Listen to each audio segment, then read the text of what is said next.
Bien, bueno, a ver si ahora me deja avanzar el sistema. Estas cosas siempre pasan a pesar de que lo probamos ayer. Bueno, de vuelta arranco porque empezamos a grabar la presentación para que quede en el sitio de Colonia Encuentro Mágico. Mi nombre es Nicolás Barriola. Soy titular de la productora cultural BMR, que dirijo junto a Willy Rey, Marcos Mendizábal y Martín Colombo. Soy arquitecto, pero hace 10 años decidimos fundar la productora, que básicamente es una productora de contenidos, y le llamamos productora cultural porque, bueno, básicamente lo que nos motivó a formarla es una necesidad que vimos de generar contenidos que comuniquen sobre los valores de nuestro país. Ahí en la presentación ven un par de libros que hicimos, que justo son de la zona donde está Valeria, ¿no? No, Valeria no. Recién hablamos con Soledad, que está por allá, pero es de Carmelo, y bueno, no los conozco a todos personalmente. Está Daniel Hernández por ahí también de la zona de Conchillas, que van a ver alguna de los ejemplos que vamos a poner. La presentación tiene algunos videos que voy a probar con el primero a ver si anda, y si no, van a estar después linkeados en lo que le va a mandar Guillermina, porque me sugirió ella que quizás los videos a algunos no les funcionen, depende mucho de la conexión que tenga cada uno, ¿tá? Pero si no, simplemente se los explico rápidamente y pasamos. Ahí sigue entrando gente, así que vamos esperando un poco para comenzar. ¿Qué más les iba a decir? Bueno, la presentación va a ir, obviamente, en torno al tema de patrimonio, que es además en la productora, si bien han surgido muchos proyectos en los últimos años, por suerte, también el patrimonio sigue siendo nuestro eje de trabajo. Y vamos a ir en una visión de lo global a lo local, que es algo que en la Facultad de Arquitectura conversábamos mucho con los equipos docentes, y es que, bueno, que es una frase que me gusta mucho, que es uno debe pensar globalmente y actuar localmente. Entonces vamos a ir de lo global a lo local, con ejemplos que algunos dirán que lejos que están de nuestra realidad, pero en realidad creo que con la globalización las realidades se acercan mucho, y siempre tenemos que apuntar a los ejemplos, a los mejores ejemplos que podamos acceder. Así que, sin más preámbulos, vamos a empezar a ver con la primera prueba. Yo soy del año 75, así que en los 80, bueno, miraba tele como todo el mundo, y algo que nos marcó bastante en esa época, por lo menos a mí, es esta serie que se llama Verano Azul, y que comenzaba con esta canción que era la delicia de los que estábamos frente al televisor en ese momento.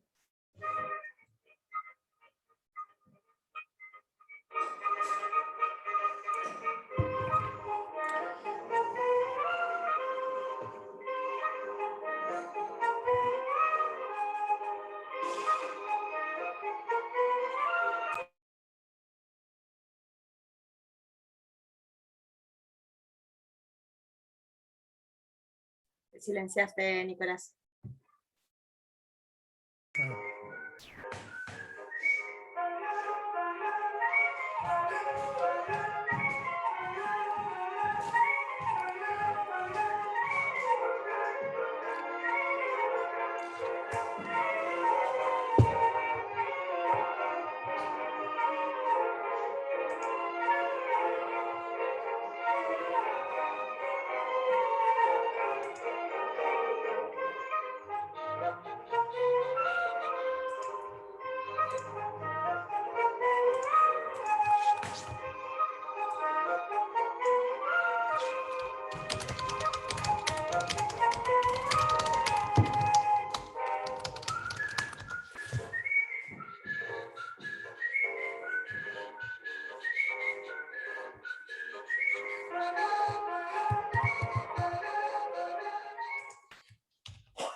Bueno, ahí Marta Carle, bienvenida Marta.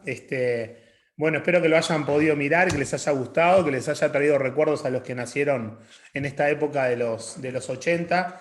Y el motivo de, más allá de haber nacido en el 75 y haber crecido por lo menos en esos años mirando el programa, que además lo pasaban en los veranos acá y uno tenía la suerte de pasar en la playa también esos veranos. Y bueno, me interesaba porque viene de España y porque en los 80, España es un buen caso de estudio, porque en los 80 era justamente eso, era sol y playa. O sea, lo que dice la placa, la principal consigna turística de España por esos años era esto, ¿no? Era la costa. España tiene alrededor de 7.661 kilómetros lineales de costa, un clima mediterráneo que se caracteriza por inviernos templados, lluviosos y veranos secos y calurosos. Acá ya plantea una de las diferencias con respecto a nosotros, ¿no? Los veranos se podía aprovechar mucho más la playa que acá, y además en esa época no había el problema del ozono. Y por otro lado, el ocio, ¿no? El modelo de vacaciones estaba principalmente enfocado al tiempo libre y la playa. Bueno, ahí hablo del ozono, sin los problemas que hoy nos ocasiona este tema ambiental. El modelo turístico de sol y playa en países con estaciones bien marcadas limita las temporadas altas, o sea, acá ya me refiero a Uruguay, ¿no? O sea, a nuestras latitudes. Tenemos estaciones bien marcadas, entonces las temporadas están limitadas a 1 o 2 meses al año. Quien está en el este, que recién hablamos, ¿no? Allá en José Ignacio, por ejemplo, la temporada es de 15 días, o sea, la temporada alta son 15 días. Y después, bueno, el flujo se le cede a ofertas más variadas o estables. Por ejemplo, Brasil, ¿no? El uruguayo se inclina mucho por Brasil porque aprovecha la semana o los 15 días de playa a full, casi que todos los días puede ir a la playa sin problema. Después, volviendo un poco al ejemplo, España tiene 505.000, casi 506.000 kilómetros cuadrados y, como decía antes, 7.661 kilómetros lineales de costa. Esto le deja unos 66 kilómetros cuadrados por cada kilómetro cuadrado de costa. Uruguay, en cambio, con sus 176.215 kilómetros cuadrados, tiene 672 kilómetros de costa. O sea que tenemos más de 4 veces el kilómetro cuadrado por costa. Y ustedes dirán, ¿qué tiene que ver esto? Y bueno, tiene que ver con que claramente, si España cambió su modelo del turismo de costa al turismo cultural, Uruguay tiene más de 4 veces esa necesidad, porque por cada kilómetro cuadrado de territorio tenemos casi 5 veces menos de costa que España. Entonces, me parecía bien arrancar con ese clásico modelo del cambio de paradigma, porque Uruguay tiene y necesita trabajar su turismo cultural para alternar con el turismo de costa. Uruguay es un país donde el turismo, ya lo vimos en estos 2 años, es muy importante para su Producto Bruto Interno, y por ende tenemos que trabajar en este cambio de paradigma, ¿no? Acá, bueno, justamente hablando del cambio, ¿no? España, uno de los productos que ha adquirido mayor relevancia en los últimos 10 años es el turismo cultural, que abarca un amplio abanico de actividades. El turismo cultural se basa en la valorización de los recursos patrimoniales de un territorio, sean estos tangibles como los museos o intangibles como el estilo de vida, por lo que, como para cualquier otro tipo de turismo, se trata de una experiencia, ¿no? Y acá es importante porque el turismo de experiencias es el que más va a crecer en los próximos años. Y de hecho, esto ya se estudiaba antes de la pandemia, o sea, el cambio hacia el turismo de experiencia. Ahora creo que con la pandemia esto ya es una apreciación quizás más personal, pero seguramente la gente va a priorizar en la experiencia porque estuvo 2 años no sabiendo dónde iba a terminar. Hay una situación, digamos, una sequía de experiencias, podríamos decir, y probablemente la gente se quiera conectar más. Entonces eso es una gran oportunidad, ¿no? El turista cultural disfruta de la experiencia a medida que aprende y experimenta la cultura que descubre, ¿no? Hay una palabra muy importante, ¿no? El descubrimiento.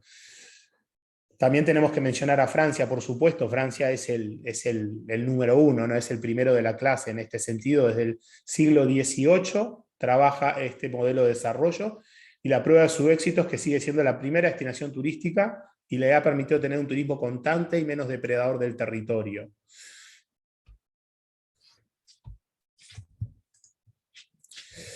Posicionado, ahora volvemos a España. Posicionado como uno de los destinos internacionales de turismo cultural, España ha promovido de este modo la revitalización de los destinos tradicionalmente orientados al sol y playa. O sea, en realidad no sustituye un destino por otro, genera un complemento. Obviamente, quien va a la Alhambra probablemente también pase por la Costa Azul, ¿no? Perdón, por la Costa Azul es en Francia.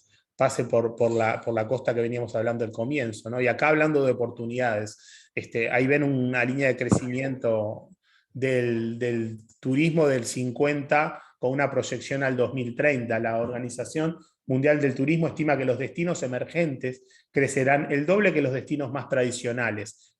Claramente estamos ahí, ¿no? Bueno, inspiración y transpiración. Hay una frase que se le atribuye a Einstein que dice que la inspiración es el 1%, ¿no?, de un proyecto, la transpiración es el 99%. Y bueno, con el desarrollo de productos turísticos culturales no es la excepción. Acá ven el típico ciclo de vida de un producto, ¿no? Esto se aplica a todos los productos. Tenemos la introducción, un periodo de crecimiento, el producto llega a la madurez y bueno, después si no ponemos transpiración viene el declive.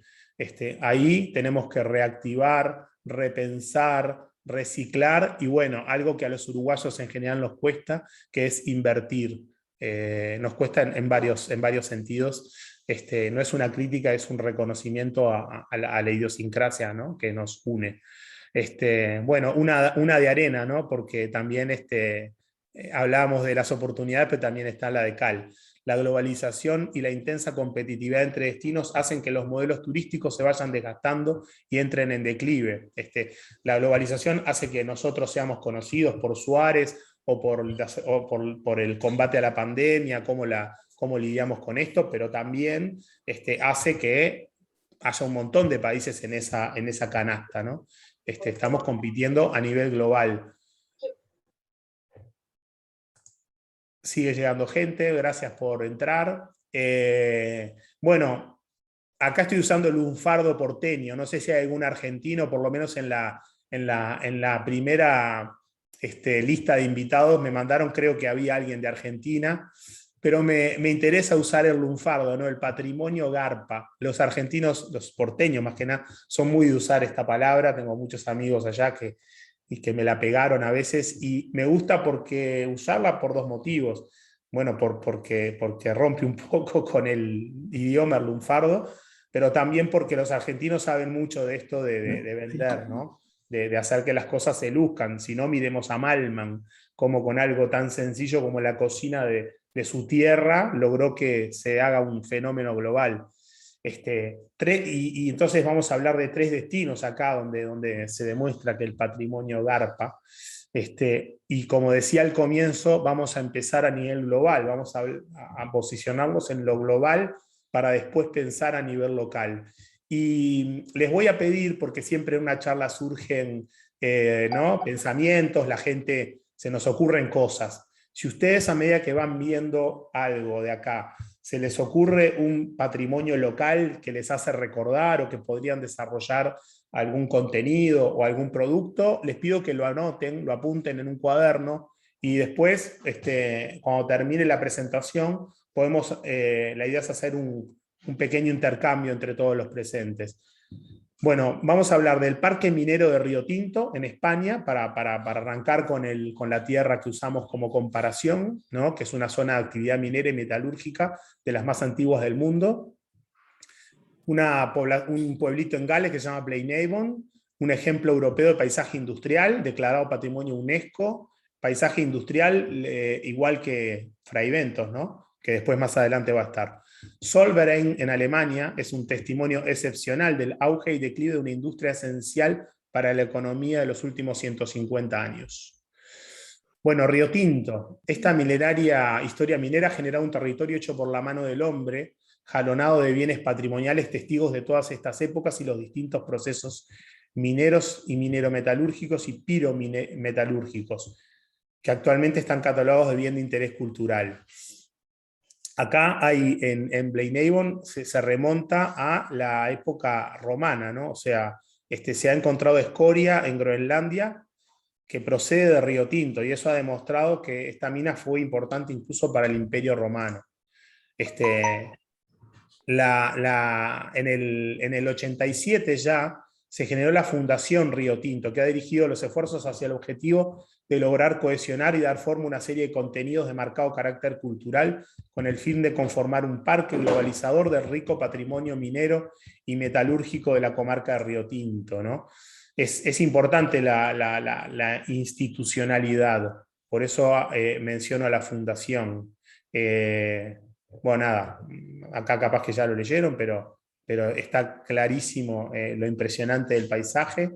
Y después, esta es la página de la Fundación, es una instantánea de la página de la Fundación Río Tinto. Es importante la presencia virtual, ¿verdad? O sea, es contar con una clara y eficaz comunicación para el desarrollo de los productos culturales. Y allí se debe poder agendar, consultar, o sea, es importante que sea útil, ¿no? Ven que acá arriba está el número de contacto, podés sacar la entrada, porque claramente hay que poder organizarse para recibir a la gente. Está claro que el volumen, de vuelta, el tema de los ejemplos, ¿no? Pensamos global y actuamos local. El volumen en Europa es mucho mayor que acá, pero el turista que va a Río Tinto es probable que en algún viaje venga a Uruguay y vaya a Fraiventos, o sea que su referente es este. Y nosotros en Fraiventos no podemos estar esperándolo con una boletería que tiene un cartelito que dice que me tuve que ir porque el perro se me enfermó. Digo esto porque me pasó cuando fui a conocer la casa de Aparicio Saravia en el medio del campo y había un cartelito que había salido el hombre, ¿no? O sea, son cosas que tenemos que pensar porque claramente tenemos que apuntar a ese público, o sea, el gran público que es el que nos permite desarrollar productos que nos permitan vivir de eso. Acá, por ejemplo, vemos que también el producto cultural, patrimonio, se desglosa en una cantidad de oferta, ¿no? Un ferrocarril minero, una mina Peña de Hierro, la corta Atalaya, ¿no? El gran pozo, ¿no? Todas estas cosas que ven acá, quizás ya se les estén ocurriendo ejemplos, quizás los que estén en Rosario, en la Boca de Rosario, bueno, no hay gente de La Valleja en este caso, pero esto podría ser perfectamente la mina a los pies del Cerro Arequita, perdón, Arequita no, el Verdún. El museo, ¿no? Museo minero, acá de vuelta el tema de la institucionalidad. Es muy importante que se cuente con un espacio que concentre la memoria del lugar. Pasamos al segundo ejemplo, Blaenavon en Gales. El paisaje de Blaenavon, en el extremo sur del valle de Avonlea, en el sur de Gales, es un testimonio excepcional de la importancia internacional de la zona en la fabricación de hierro y la extracción de carbón a finales del siglo XVIII y principios del XIX. El desarrollo paralelo de estas industrias fue una de las principales fuerzas dinámicas de la revolución industrial. En Uruguay también tenemos importantes testigos de esta revolución, lo vamos a ver un poco más adelante, ¿no? Acá ven, por ejemplo, uno de los dos sitios principales de Blaenavon, que es los hornos, el resto de los hornos de finales del siglo XVIII, junto a los posteriores del siglo XIX, son los mejor conservados de su época en el Reino Unido. Y este es el Big Pit o Gran Pozo, que fue la última mina de carbón profunda que funcionó en la zona de Blaenavon, y los edificios de la superficie, incluido el engranaje, permanecen casi exactamente, o sea, esa torre que ven ahí, ¿no? Que se llama el engranaje, como estaban cuando cesó la producción de carbón en 1980. Los trabajos subterráneos siguen estando en excelente estado y pueden verse en visitas guiadas. Acá hay una pequeña presentación que la voy a obviar. Nadie me comentó, creo, si el video se veía bien, pero para seguir con el consejo de Guillermina, vamos a evitar los videos porque después, de todas maneras, van a estar en el resumen que les vamos a enviar, ya con las fuentes utilizadas también, para que puedan profundizar los que así lo quieran. De vuelta a una captura de la página web. Es importante, de nuevo, contar con una clara comunicación en web del producto que se ofrece. Y esta web tiene un pasaporte digital, es una idea interesante, ¿no? Incluso cuando vi lo de pasaporte digital, recordé una charla con Daniela Hernández a propósito de la guía que desarrollamos de la Ruta 21, donde hablaban de generar un pasaporte. Bueno, miren, acá hay un pasaporte digital. O sea, esto es un aplicativo que te bajás de la página web y tenés, por ejemplo, una audioguía con una persona, Lewis Browning, que fue un personaje local que vivió perdón, no, no, perdón, no sé si vive hoy, calculo que no, porque ya tendría más de 100 años, pero alguien lo grabó, y esto es importantísimo, ¿no? Alguien tuvo la brillante idea de antes de que, bueno, todos no somos eternos, pero podemos llegar a inmortalizar a alguien a través de una simple grabación donde la persona nos recorra el lugar, ¿no? Él vivió en Blaenavon en 1906 y es el que te hace la guía a través de una audioguía que alguien le grabó en algún momento. Piensen en personas que todavía viven cerca de ustedes, que vivieron cosas increíbles y todavía las pueden contar. Más adelante vamos a tratar un poco estos temas. Acá el ejemplo en Alemania, Solverein. Claramente los alemanes son los que la tienen más clara, ¿no? O sea, perdón por la insistencia, pero es así. Ya sea en Alemania como en sitios arqueológicos tratados por los alemanes, como por ejemplo en ruinas griegas en Turquía, podemos ver donde reconstruyen algo, te marcan lo nuevo de lo viejo, ¿no? Y acá, por ejemplo, tenemos unos bancos que ellos pusieron ahí en la foto que puse para el inicio, sobre el edificio patrimonial, pusieron bancos, los pintaron de naranja, entonces uno sabe que claramente esto no es de la época de la mina, del complejo, pero permite a uno sentarse, tirarse al sol, leer un libro o lo que sea ahí en ese lugar, ¿no? El complejo industrial de Solverein, situado en el Land de Renania de Norte de Westfalia, se ha mantenido íntegramente las infraestructuras de un sitio histórico de extracción de carbón. El complejo, que también comprende varios edificios del siglo XX, como este que estamos viendo en la foto, de indiscutible valor arquitectónico, constituye un testimonio excepcional del auge y declive de esta industria tan esencial para la economía de los últimos 150 años. Los edificios que estamos viendo son arquitecturas modernas que fueron realizadas por alumnos de la escuela de la Bauhaus. Entonces ahí tenemos otro componente cultural que se agrega al valor de testigo de esa época de actividad industrial, ¿no? Solverein encarna este breve auge económico entre las dos guerras que ha pasado la historia como los años locos, o los locos años 20, bueno, parecido también. Es también, y no por ello menos importante, un monumento de la historia industrial que refleja una época en la que por primera vez la globalización y la interdependencia mundial de los factores económicos desempeñaron un rol fundamental. Me parece importante mostrar la web también de vuelta. Ya claramente fuimos increyendo, ¿no? Los alemanes para el diseño gráfico también son una referencia. No la tienen, lo malo es que no la tienen en español, así que acá está en alemán, pero básicamente es importante que vean como todas las áreas de la mina, del lugar, así como el contacto, o acá abajo Stiftung es la fundación, o las publicaciones, ¿no? Algunas cosas se entienden por ahí. Una política de reutilización sensible, imaginativa. ¿Sí? Acá hay una piscina, como podrán ver, en el medio de la vieja industria. Esto ha garantizado que sobrevivan intactas esos restos industriales con elementos significativos de la planta, conservados, y que sus interrelaciones sigan siendo visibles de manera clara y lógica. Acá hablamos digamos, de conceptos de inserción en el patrimonio, ¿verdad? O sea, es importante que se entienda que esto es nuevo, pero también es importante que ese patrimonio se pueda disfrutar. Y obviamente si vamos a recorrer una mina en un día de verano, probablemente pasemos mucho calor, pero si estamos tirados al sol y nos podemos bañar, podemos disfrutar de las dos cosas, ¿no? de la historia y del ocio. Es importante. Y aunque parezca increíble, sí, tienen una rueda gigante con una estética, digamos, contemporánea, pero tampoco parece sapo de otro pozo. De hecho, tuve que investigar bastante para asegurarme que esto no era un elemento industrial.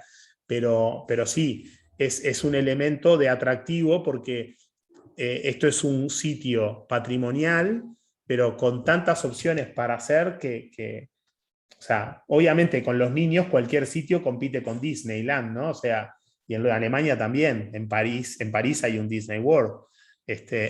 Entonces, está bien, una vez uno va a Disney, pero cuando vaya a Solverein también tiene que divertirse. Entonces tenemos que poder salir a andar en bicicleta, que para los alemanes es muy importante, o ir a comer un restaurante. Y sí, aunque parezca increíble, acá hace 100 años habían trabajadores trabajando el carbón, el metal, y hoy hay un restaurante de diseño donde podemos comer y al mismo tiempo observar este patrimonio, ¿no? Ya que vimos 3 patrimonios UNESCO, me pareció importante, digamos que para los que no conocen, qué se requiere para ingresar en esa lista, que Uruguay ya tiene 3 bienes, que también vamos a ver con posterioridad. Valor universal y excepcional, o VUE, lo van a ver con esa sigla también, que usa mucho la UNESCO. Este valor universal excepcional se cumple, o sea, ellos el método que generó la UNESCO es a partir de 10 criterios, y al menos uno debe ser cumplido. Uruguay, más adelante les voy a decir qué criterios cumplió para cada uno de sus patrimonios, no es necesario que sea más de uno, y además tiene que tener integridad, autenticidad y garantizar una protección y gestión. O sea, integridad es que se reconozca el bien, que no quede una pala, o sea, tiene que quedar todo el sistema industrial, como es el caso del Anglo, para que se reconozca la función que tuvo, ¿no? Autenticidad, el bien debe expresar de una manera fidedigna, se debe expresar de una manera fidedigna y creíble. O sea, cuando un bien patrimonial fue intervenido durante muchas instancias y se pierde esa autenticidad, ahí probablemente no logremos ingresar. Y después protección y gestión, bueno, el Estado, porque en los bienes UNESCO el Estado siempre está, no es una relación entre privado y UNESCO, es una relación entre el Estado y la UNESCO. Y el Estado debe garantizar la salvaguarda del bien en el largo plazo. Ahora vamos acercándonos a lo local, a partir de los bienes patrimoniales UNESCO, que como ustedes saben es Colonia del Sacramento, más cercana a la mayoría de los participantes de la charla, que fue declarada en el año 95, en 1995, el paisaje cultural industrial Fray Bentos en el 2015, la obra del ingeniero Eladio Dieste, esto fue este año, la iglesia de Atlántida en concreto, que tenemos ahí arriba a la izquierda, y el tango y el candombe, que los puse últimos, si bien fueron declarados después de Colonia, porque esto es compartido con Argentina y además se trata de los 2 patrimonios inmateriales que tiene el Uruguay, o sea, patrimonio que es la costumbre, como decía al comienzo, no es una costumbre, una tradición del país, y no un objeto o un edificio o un lugar. Colonia de Sacramento, fundada por los portugueses en 1680 a orilla del Río de la Plata, tuvo una función estratégica en la pugna de estos con los españoles.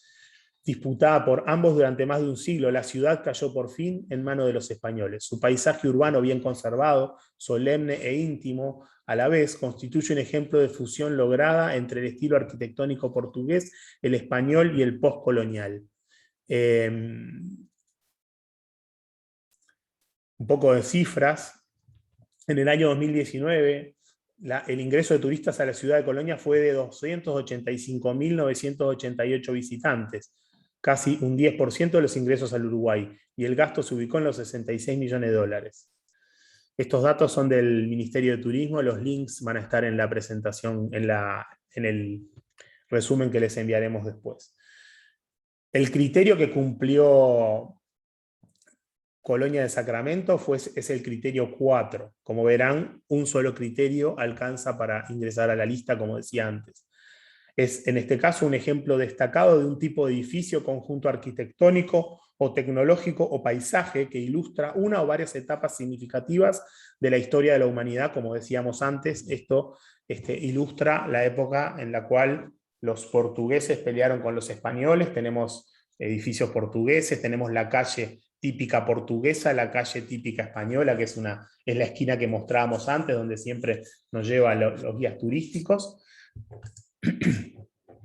El turismo histórico, la amplia oferta gastronómica y cultural pueden combinarse aquí con el descanso que solo es posible en contacto con la naturaleza.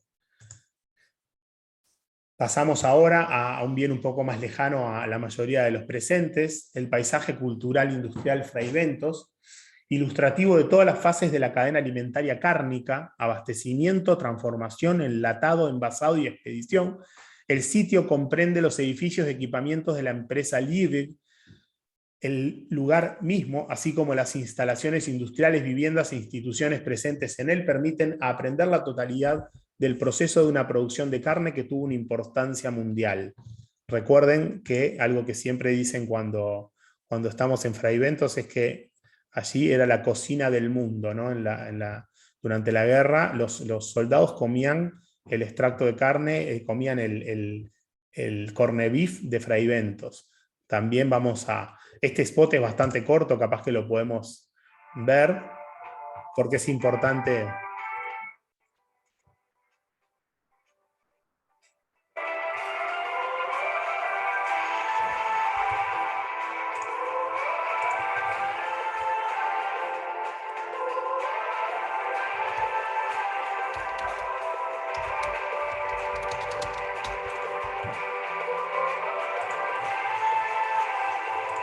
Perdón, ahí me decía alguien que se cortaba así.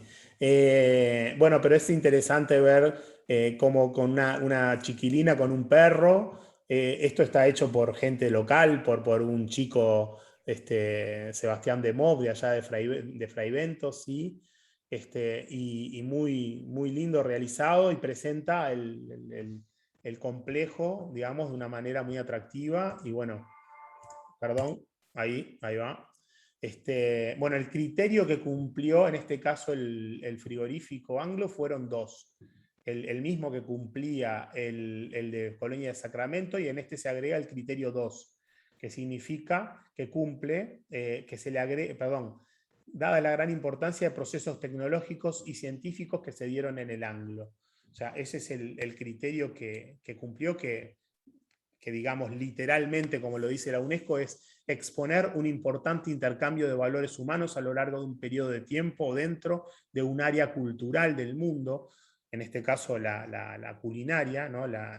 Involucra lo culinario, lo gastronómico y lo industrial, sobre la evolución de la arquitectura, la tecnología, las artes monumentales, el urbanismo o el diseño del paisaje.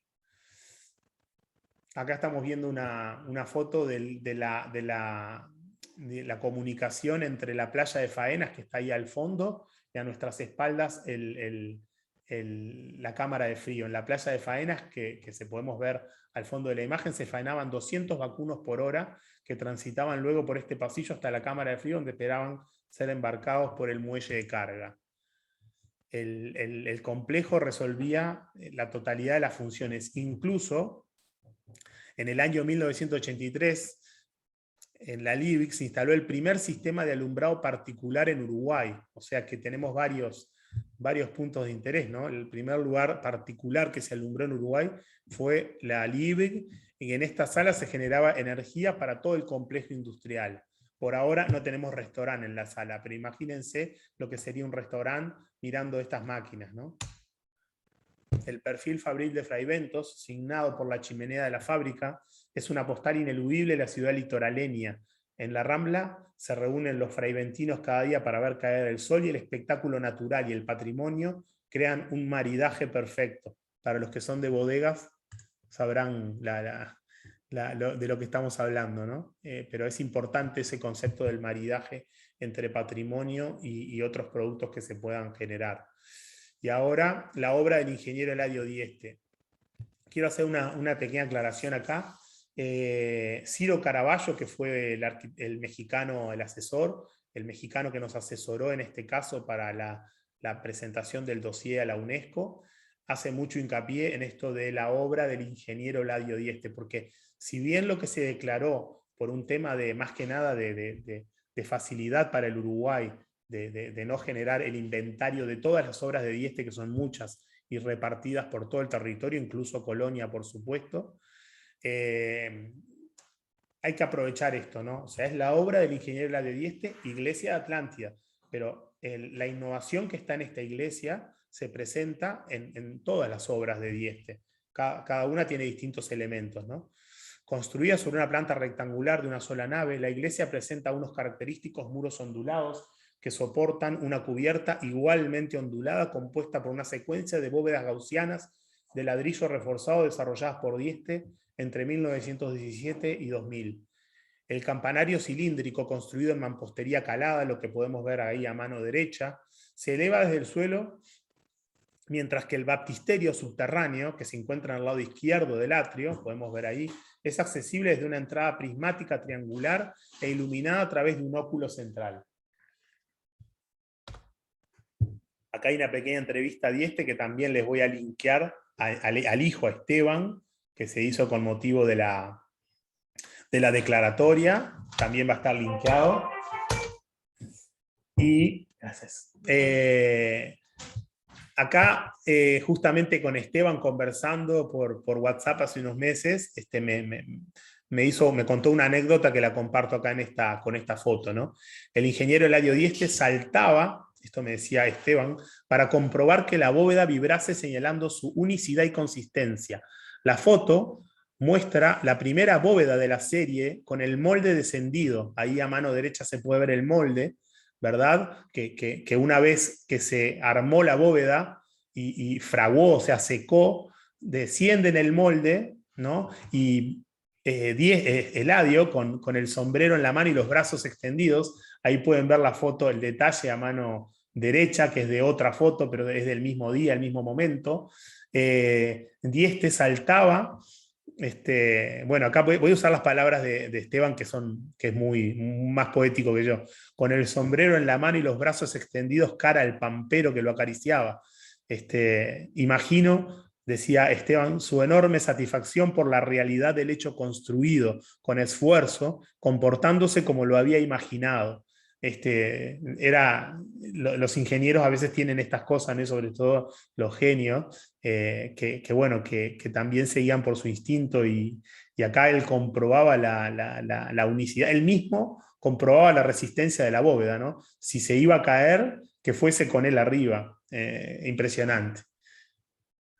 Y también me parece importante acá, hablando del tema de eso que decíamos de saber vender, el contenido es fundamental. Si nosotros vamos a la iglesia y alguien nos cuenta esto, probablemente nos llevemos una impresión mucho más duradera que si nadie nos cuenta nada, porque alguien podrá decir, una iglesia de ladrillo.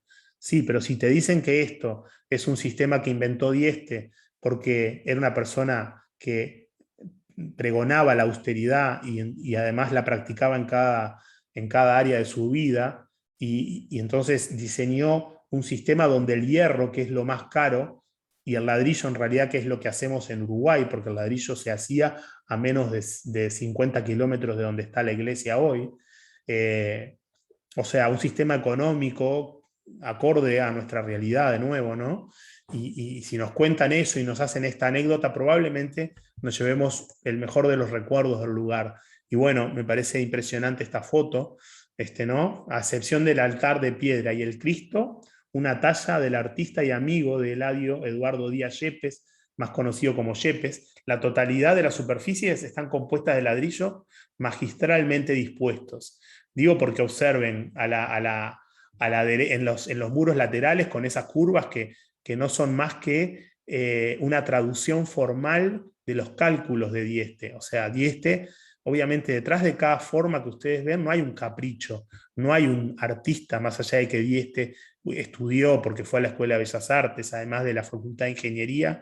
y después obtuvo el título honoris causa, pero todos esos conocimientos están resumidos en esta imagen, donde hay fuerzas actuando, porque la gravedad claramente quiere tirar abajo esos ladrillos, pero no puede porque él le dio la forma y le puso el material con suma economía para lograr que se mantenga el pie y que además nos impresione, porque una iglesia también debe transmitir sentimientos, ¿no? O sea, debe impactar, porque vamos a ir digamos, sea cual religión que profesemos, vamos a ir ahí a meditar y necesitamos poder abstraernos del mundo que nos rodea.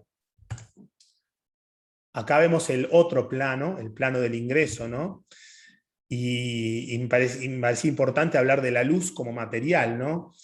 Es un material más al que hay que dar forma. En el coro, donde se paran el coro a cantar, donde está también el órgano, que en este caso no es un elemento fundamental del diseño, es un órgano simple nada más, austero, hasta las barandas están hechas de ladrillo.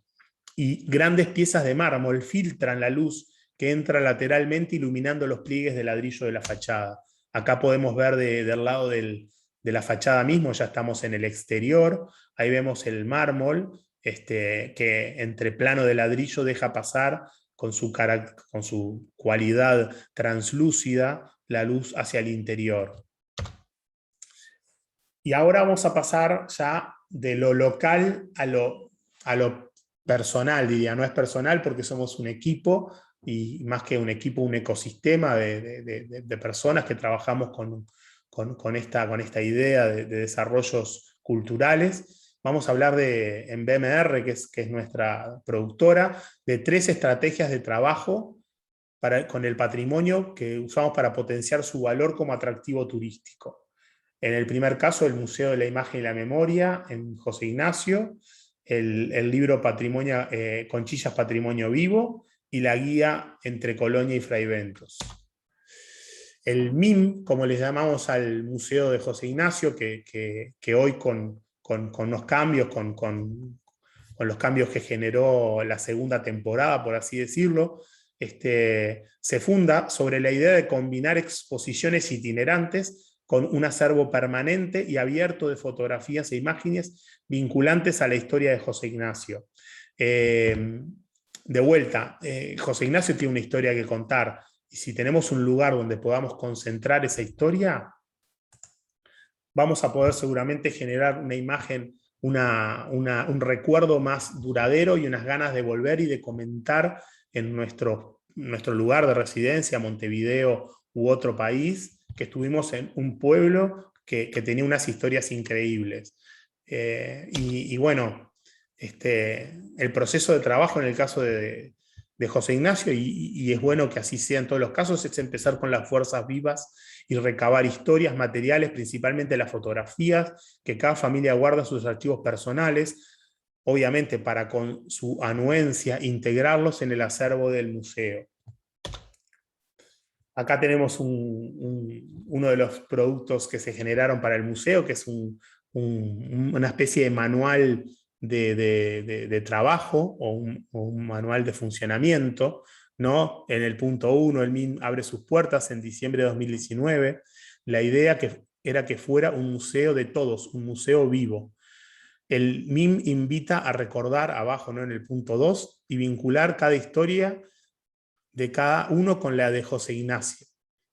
Todos tenemos, voy para arriba, punto 3, todos tenemos en nuestras casas algo que mostrar y contar. Los documentos y fotografías aportados se digitalizan y se devuelven a su dueño. Es importante que la gente sepa que lo que va a llevárselo no lo va a perder, porque hay en general el sentido de pertenencia de los objetos de la memoria es fuerte, y muchas veces eso hace que se terminen perdiendo, porque cuando uno ya es muy viejito y se olvidó que tenía, o sea, se olvidó no, pero digo, se olvidó de transmitir eso a otros y se pierde, ¿no? En algunos casos se encuentran y se pueden rescatar, pero en muchos se pierden en la basura a veces, ¿no? Entonces es importante que algo que siempre digo, en el interior lo tienen mucho más claro que en la capital, que es la transferencia generacional, ¿no? Detrás de cada imagen puede haber una historia para compartir.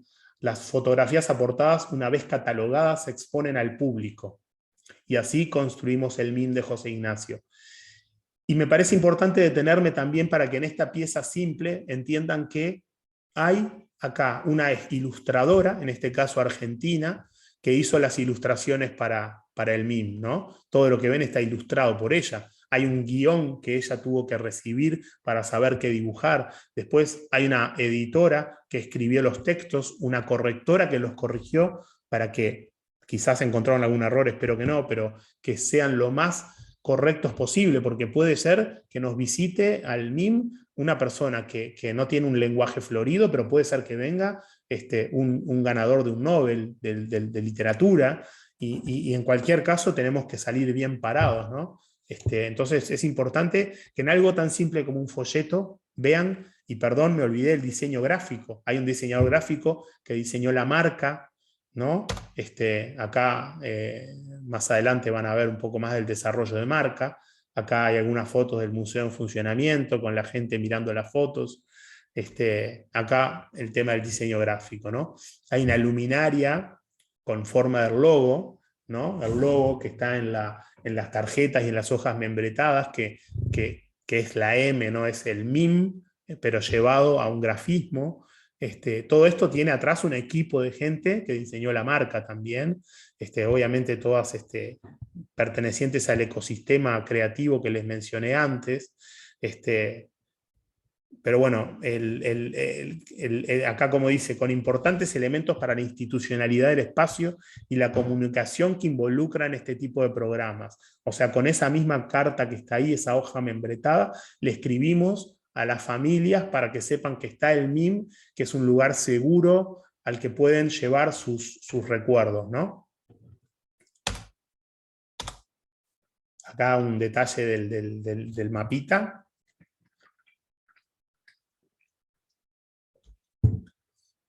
Y pasamos al segundo ejemplo, Conchillas, Patrimonio Vivo, un libro para condensar la historia y la memoria de un pueblo patrimonial. Acá uso una frase de una canción muy conocida, pero que también hablamos mucho con Carolina Moreira de Montes del Plata, que es arrancamos desde el pie, ¿no? Crece desde el pie, como dice la canción. El libro comienza con la gente. En el caso de Conchillas, como suele pasar en nuestro litoral, existen una gran diversidad de entidades sociales, clubes, etcétera, y todos ávidos de transmitir su memoria a las futuras generaciones. Ahí está Daniela, con remera rosada, Pedro Repeto. Bueno, acá estamos trabajando, además de desayunando también, pero estamos sobre todo trabajando en el libro, contando las historias, sabiendo con qué personas hablar. Y bueno, esto obviamente no se hace desde una oficina en Montevideo como estoy ahora. Tenemos que ir al territorio e involucrarnos, y bueno, después terminamos en relaciones duraderas con la gente. De acá en Conchillas hemos desarrollado en los últimos meses proyectos y van a seguir surgiendo otros. Así que es un trabajo mancomunado, ¿no? El libro comenzó por realizar, después de las reuniones que vimos la foto, realizamos campañas para recabar objetos de la memoria de las familias. De vuelta, no es que nos quedamos con esa moneda, que como saben, Conchillas tenía su propia moneda, sino que la fotografiamos a la persona, porque también es importante la persona. No es lo mismo una foto de una moneda sola que una foto de la persona que nos trajo la moneda, que además está en el libro, obviamente, esta chica, del cual no recuerdo el nombre, pero son muchas personas de Conchillas, más de 700, no me puedo acordar de todos los nombres, pero ella trabaja en el museo actualmente, junto con Adriana Sosa. Y bueno, acá trabajando también, el proceso se complementa con una micro audiovisual en el que los protagonistas cuentan las historias y aportan miradas. Acá está el micro, que dura 8 minutos, pero lo voy a dejar para enviárselos y que lo miren después en sus casas tranquilo. Y después, por supuesto, el evento lanzamiento, ¿no? Hicimos un evento lanzamiento del libro y del audiovisual en la reconocida Casa Evans de Conchillas, donde cada familia residente de Conchillas y su zona recibió un ejemplar del libro, cortesía del sponsor, que como dije al comienzo había sido Montes del Plata en este caso.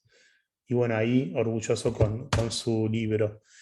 La colección de guías, bueno, perdón, pasamos al tercer proyecto, Guías BMR, en este caso de Colonia a Fraiventos. Es la colección de guías BMR, se propone realizar cortes concretos en el territorio a partir de sitios, lugares y recorridos o rutas en un formato de bolsillo.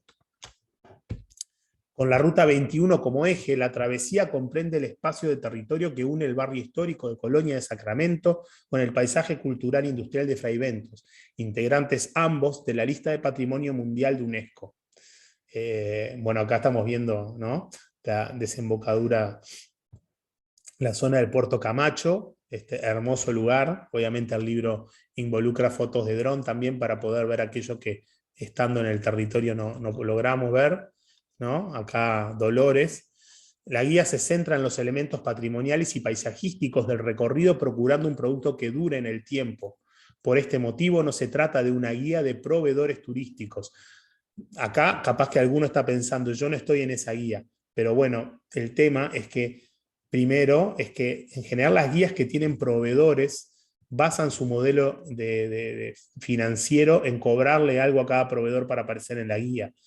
Eso es uno de los motivos para no hacerlo. Nosotros tomamos otro camino, que es el de tener un sponsor general y tratar de hacer un producto que no necesite ser repuesto cada año. Nuestra visión es hacer muchas guías de diferentes recorridos del país y no hacer la misma guía cada año. Porque, bueno, primero porque es un tema de economía también, ¿no? O sea, esas guías terminan tirándose, y aparte queremos un libro que la gente se lleve y tenga una duración en el tiempo lo más larga posible, cosa que cuando hacemos guías solamente de productos, estos productos cambian, mientras que el paisaje y los elementos patrimoniales perduran bastante más.